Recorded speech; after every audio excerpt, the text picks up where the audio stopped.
How the entitled crazy mother thought she would make profit off of her child's burns and failed. A few years ago I worked in a fast food restaurant. One day I brought dinner to a table at the restaurant's garden where an older woman and her grandson were sitting. I had a short conversation with a woman about their order, and while we talked, the kid who was around 4 or 5 reached for a cup where hot water was. He poured it all on himself and started crying and screaming. I went inside to get some towels. I didn't know it was the cup with hot water. I thought he took his drink, which was iced tea. When I got back, the child's mother was also there, trying to take off his son's clothes and screaming that she demanded compensation. She didn't even know what exactly happened. Her child was screaming in pain and she could only think of money she could get because of the situation. I was panicking and went back inside to tell the manager about the situation and to tell her to call an ambulance. She did. They arrived and took the child to the hospital. But this is just the beginning. The mother was really hoping to get something for her from that situation, and she decided to get it at all costs. Seeing her behavior when she screamed about compensation while her child was in such pain, I was really afraid that she would blame me for the whole incident. But I was lucky that the only camera in the garden recorded the whole thing perfectly in full HD, so there was no doubt that I wasn't the culprit. The problem was that the mother and grandmother of the child didn't pay enough attention what he was doing. The mother wasn't aware that we had cameras, so she decided to straight up lie about what happened. First, she told the restaurant's manager that it was me who poured the water on her son, and that she witnessed it. But she was buying more food at the time it happened and everyone could confirm that she wasn't in the garden. So she changed the story and said that I assured her that the water is cold. Yeah, for sure I would tell her, who wasn't even at the table, that the cup with the huge note "Caution hot" had cold water inside. Again, when confronted with the fact that I couldn't tell her that, because she wasn't there, she decided to make up another version and told the manager that the cup had no lid. However, the footage from security cameras showed otherwise. Then, she said that she didn't order any hot drinks, but the receipt showed that she was lying again. The mother was furious that she didn't convince the manager that she and her son were the victims of fast food employees, but the story doesn't end here. The next day she showed up again, raging at the fact that no one from the restaurant called the hospital to ask about her son's health. How delusional she was to think that any doctor would tell a complete stranger details of his patient's health. She informed everyone that because of us her son had a lot of second-degree burns. The main manager was in the restaurant that day and he was already informed of the incident, so he knew who he was dealing with. The mother was cussing, screaming that he should fire me and that she will report it to the police and will take us all to court. The manager warned us that maybe I and other employees from that shift will have to go to the police station to testify. The woman even emailed the corporate about the whole thing. But all the evidence was against her and the corporate's lawyers said that none of us should be afraid of any consequences, because it was clear that she will never be able to accuse us of hurting her child. I worked there only during holidays, so I stopped working there around a month after that and returned the next holiday, and another one. It was 2 years after the incident, when the manager told me that the mother recently had given up trying to get the compensation, because every attempt was unsuccessful. The footage from the security cameras was enough to prove what happened, and none of the employees from that day were called to the police station nor court.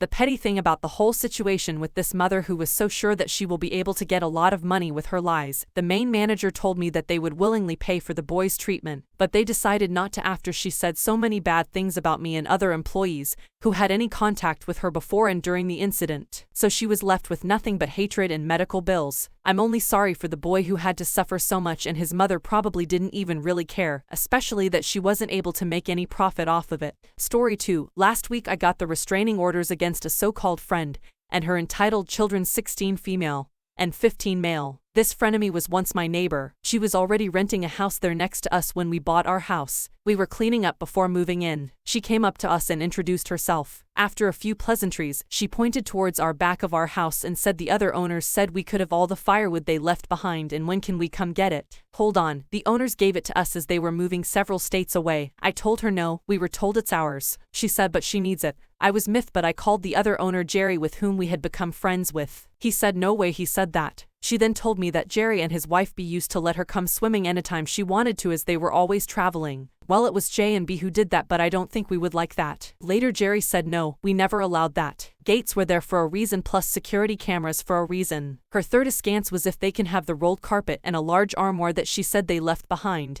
I told her what are you talking about, because the movers just set it there and it was ours. There were no furniture left behind. She sensed we were annoyed and slithered away. Didn't see much of her as we settled in, but we did hear her loud booming voice a lot. Always screaming at her kids that she only got to have every other weekend, and holidays. We connected a bit here and there. Her kids are really badly behaved and people just don't like them. I have a bleeding heart and tried to help in every way when I found out their finances. Over time I bought the kids school clothes and fed them occasionally and gave them groceries, but the frienda didn't look for a job when she got the kids more and more. They would knock on our doors asking for everything and very shamelessly. It was awesome when they moved, but they still would come over without notice and it was like they never left. Her two older kids have humongous appetites and they will grab things out of your plates. Or they would eat and then ask you if you are going to finish by pointing their fingers towards the plate. I set some boundaries to not come over and it did work, till we saw them at a park on Easter egg hunt. The Sunday asked me to give him some tea that I had gotten from Dunkin'. I said no, they already don't give much, and I wanted it, but when I put the cup down to tend to my little girl he grabbed it and drank from it. Pee me off. We left, but again I told them this friendship is over. Part 2. They ignored that part and called to ask if they could move in with us. The Sunday thought he was slick and smooth. I told them no way am I letting them move in with us and not to ask again. Reminded them that this friendship is over and please leave us alone and that the mother should have been the one asking, and not her snotty son. 2 months ago it was my birthday and my sister and her family were here. We went to our favorite Mexican restaurant. There was 8 of us. Then I hear a voice I never wanted to hear. It was them saying hi, and then they asked if they can join us. My husband told them we have more people coming and it's a family event. They went to their own table and they stared at us. My sister gave me a nice high-end handbag. The son walks over and asks what Gookie was. Took a while to register that he was trying to say Gucci. He came back to the table and told me that he looked online and the amount of that handbag could have gone towards their deposit and rent, and then he said return it and give us the money. They are living in a homeless shelter. I said it's not my duty to pay for other people. I walked over and told the mother that this is my final warning and to stay away and keep your kids away from us. A few days after that I was getting on the freeway and saw 2 women and a small child by a car that seemed to have broken down. I got off to offer help and realized that it was this frenemy. I was so mad but relieved to see the son wasn't there. I told her I can take them up to McDonald's and get them off the freeway. She said let me wake D up. Darn, he was sleeping in the backseat. Didn't see him, but I asked that he sit next to me so I can keep an eye on him. He would have destroyed whatever he could in the back. Then he says can you buy me 2 meals from McDonald's? I said I am not buying anything for them because I can't afford it. He got mad and pointed to my purse and said is that another new handbag? That's when all H broke loose. I told them to get out of my vehicle after I told him off along with his mother. I still hadn't merged into the freeway. I didn't know that highway patrol had pulled up behind us. I said good because he can help you. That's when I felt an excruciating pain in the back of my forearm. The mother had grabbed my arm to ask me to pretend I was driving their car. She said I will take yours. She broke skin on my arm and left a huge bruise on my arm. The officer walked up and I told him I want them out of my car and showed him my arm. He told them to get out after I told him what had happened. She was arrested for not having a license and she blew the sobriety test, so I filed a restraining orders for them to keep their distance from me. The judge saw the pics of my arm and issued the motion. Apparently she and her 2 older kids were calling me some very unsavory names to a couple of friends we have in common. It didn't bother me at all because name-calling is childish, plus they're relevant anymore. I tried. They have always used foul language. I did however thought it would be hilarious to be petty and want them to be served with a cease and desist order. I guess she forgot that these people she was talking to are my friends first and foremost. They defended me. Fortunately my kids are in a different school district. It's still going to cause me some undue anxiety.